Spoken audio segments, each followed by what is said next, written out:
Cara, quando o Neymar converteu aquele gol lá, que era de pênalti contra o Água Santa, em 17 de fevereiro, agora de 2025, lá na Vila Belmiro, algo muito maior estava sendo concluído do que apenas um gol da sua volta. Era o desfecho de uma jornada que começou 16 anos antes, quando um garoto de Santos estava prestes a revolucionar não apenas o futebol brasileiro, mas o cenário mundial do esporte. Bom, essa história aqui não é a história de mais um jogador talentoso que saiu do Brasil para conquistar a Europa. Essa aqui é a trajetória do último fenômeno genuinamente brasileiro que conseguiu parar um continente inteiro antes mesmo de completar 20 anos e que depois tomou algumas decisões que dividiram não apenas os torcedores e os fãs, mas também mudaram para sempre o rumo da sua carreira. Mas o que realmente aconteceu nos bastidores das polêmicas mais controversas da carreira de Neymar Jr.? E por que, depois de tudo, ele escolheu voltar exatamente para onde começou? Bom, fica até o final porque vão ter alguns detalhes aí dessa história que vão te surpreender.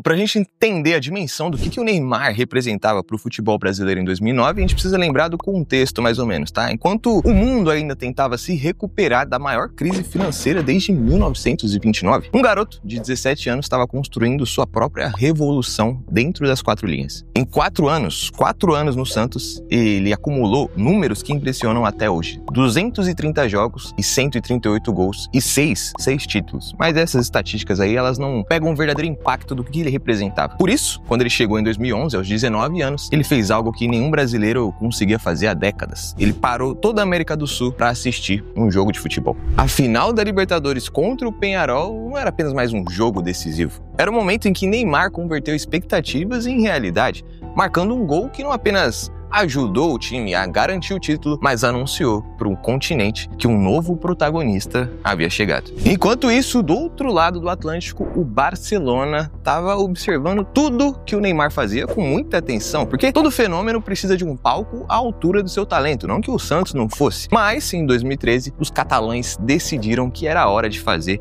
uma oferta que o Brasil não ia poder recusar. A transferência para o Barcelona custou oficialmente aí 57 milhões de euros, mas processos judiciais aí depois revelaram que o valor real foi muito superior a isso aí. O Neymar não estava apenas trocando de camisa, estava comprando um bilhete para o Olimpo do futebol mundial, ao lado de Messi e Soares. E o que aconteceu depois, em 2015, foi algo próximo da perfeição ofensiva. Na final da Champions League contra a Juventus, o Neymar não apenas marcou um gol decisivo, mas coroou uma temporada em que o trio MSN havia balançado as redes 122 vezes, cara. Era difícil imaginar como aquilo poderia ser superado. Mas foi exatamente 2 anos depois que aconteceu a noite que mudaria não apenas a carreira de Neymar, mas a sua própria percepção sobre o potencial que ele tem como protagonista. 6 de março de 2017, o Barcelona havia acabado de sofrer uma das maiores humilhações da sua história atual. Ele perdeu por uma goleada de 4-0 para o PSG lá em Paris pelas oitavas de final da Champions. Era o tipo de resultado que parecia matematicamente impossível de ser revertido. Mas, quando você tem Messi, Soares e Neymar, até que chegou o dia 8 de março e o Camp Nou testemunhou algo que desafia todas as leis da probabilidade. Barcelona 6, PSG 1, simplesmente uma remontada.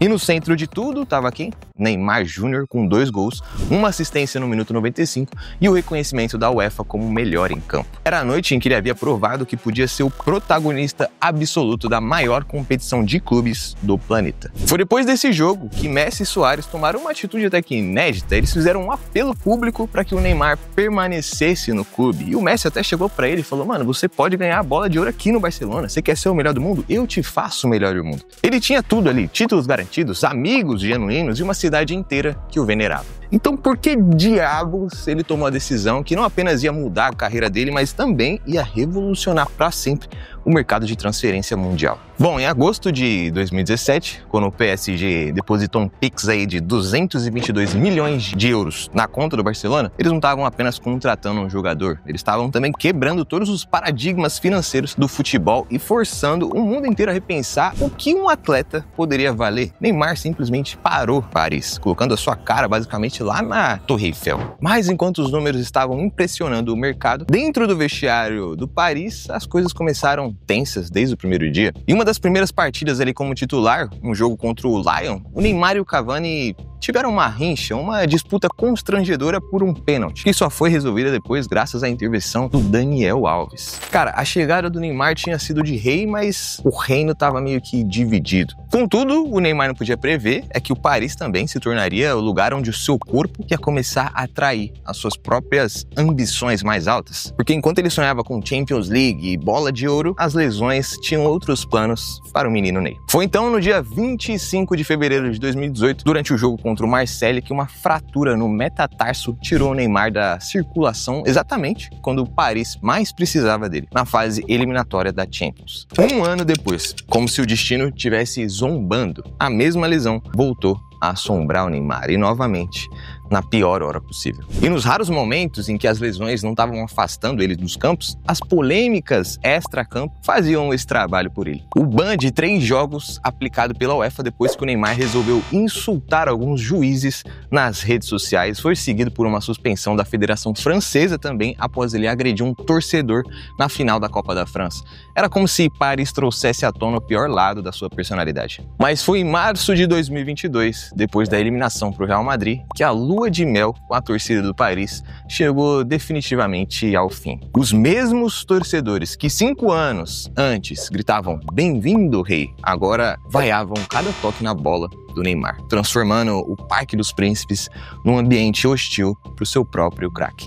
A situação ficou tão insustentável que em maio de 2023, grupos de ultras torcedores fanáticos foram até a porta do Neymar causar e protestar. O clube precisou condenar publicamente a ação desses torcedores e a polícia teve que ser acionada para garantir, obviamente, a segurança da família. Mas talvez a polêmica mais peculiar de toda a passagem de Neymar pela Europa tenha sido aquela que a imprensa internacional documentou com uma precisão quase que científica. Em algumas ocasiões, geralmente meados de março, algo acontecia. Suspensões que pareciam ser estratégicas por acúmulo de cartões, lesões em momentos convenientes, ausências que, conflitavam ali com datas específicas. Por exemplo, o aniversário da irmã, que a imprensa espanhola chegou a criar uma linha do tempo das ocorrências entre 2016 e 2017, documentando um padrão que desafiava as leis da casualidade.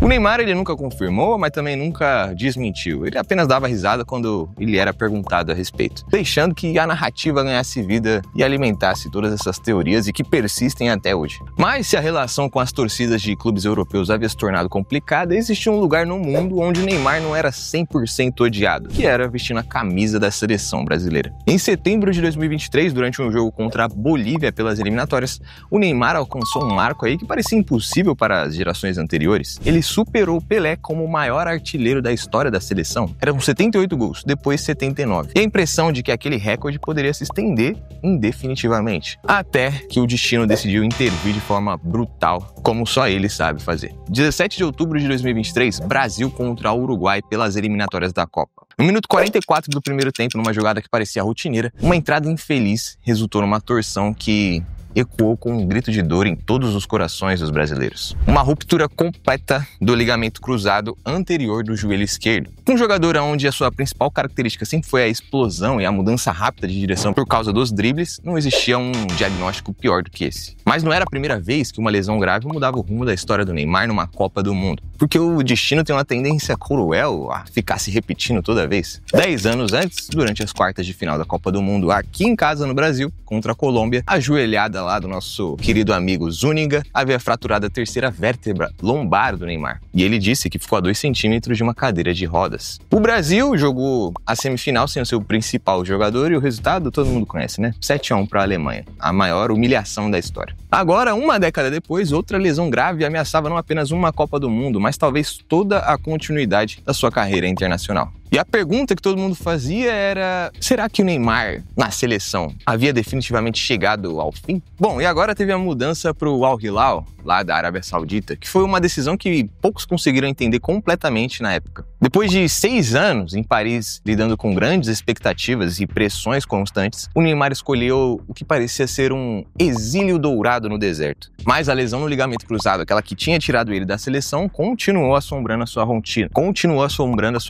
Foram poucos jogos, poucas oportunidades de mostrar que ainda sabia jogar futebol, que tinha aquele talento, e em janeiro de 2025 o inevitável aconteceu. Uma rescisão por mútuo acordo, encerrando um capítulo que mal havia começado. E foi então que aconteceu algo que nem os roteiristas mais criativos ousariam inventar, porque a realidade às vezes supera qualquer ficção. Fevereiro de 2025, o Santos, o clube onde tudo havia começado, abriu novamente as suas portas para o filho prodígio que estava retornando. Não era apenas uma contratação, era o fechamento de um ciclo que havia começado 16 anos antes. Por isso que eu falei que quando o Neymar converteu aquele pênalti lá contra o Água Santa, na sua reestreia na Vila Belmiro, não era apenas um gol que estava sendo marcado, era a confirmação de que algumas histórias são feitas para terminar exatamente aonde começaram. A torcida santista explodiu de alegria, recebendo de volta não mais o garoto de 17 anos que havia ido embora, mas sim o homem de 33 que carregava nas costas o peso de uma das carreiras mais controversas e fascinantes da história do futebol mundial. O contrato até dezembro de 2025 representava mais do que números no papel, era a materialização de uma das narrativas mais poéticas do esporte, de onde ele saiu e para onde ele voltou. Uma história que parecia ter sido escrita por algum dramaturgo e a gente deixou ainda escapar algumas coisas, umas polêmicas muito mais fortes que aconteceram na carreira do Neymar. Mas enquanto o Santos celebrava o retorno do seu maior ídolo, uma questão permanecia em aberto. E a seleção brasileira? O Carlo Ancelotti assumiu o comando técnico durante 2025 e deixou o Neymar de fora das convocações de agosto e setembro, gerando especulações que geraram dúvidas em todos os países. Quando o Ancelotti foi questionado, ele falou: depende da condição física do Neymar. E a resposta do Neymar foi igualmente parecida. Ele falou: foi uma decisão técnica eu ter ficado de fora. Duas frases que resumiram a complexidade do momento. Mas hoje, aos 33 anos, o Neymar carrega consigo 79 gols pela seleção brasileira, mais de 400 gols na carreira profissional, dezenas de títulos conquistados ao redor do mundo e milhões de fãs que ainda acreditam na sua magia nos pés. Mas acima de tudo, ele carrega uma pergunta que só o tempo vai poder responder completamente. A gente quer saber o final dessa história. Já foi definitivamente escrito ou ainda existem alguns capítulos esperando para ser revelados? Uma coisa, porém, é incontestável. Em Santos, lá na Vila Belmiro, o Neymar sempre será lembrado como o garoto que ousou sonhar mais alto. E talvez, no final das contas, voltar para casa seja a maior vitória que qualquer herói pode conquistar. Bom, eu ainda acredito que o Neymar pode ser uma peça fundamental para a seleção brasileira em 2026 e imagino que você que está assistindo também acredite nisso. Mas agora eu quero saber a sua opinião. O que você acha dessa trajetória do Neymar? Um cara que era um ícone, um ídolo e agora está de fora da seleção brasileira. Bom, eu acredito que tem muita coisa por vir ainda. Se você gostou desse vídeo, não esquece de deixar o seu like e se inscrever no canal, assina o sininho também para receber os conteúdos aqui da F9. Não esquece de compartilhar esse vídeo com aquele seu amigo que é fã do Neymar. Eu quero saber também a opinião de cada um de vocês. Fechou? É nóis, tamo junto e até a próxima.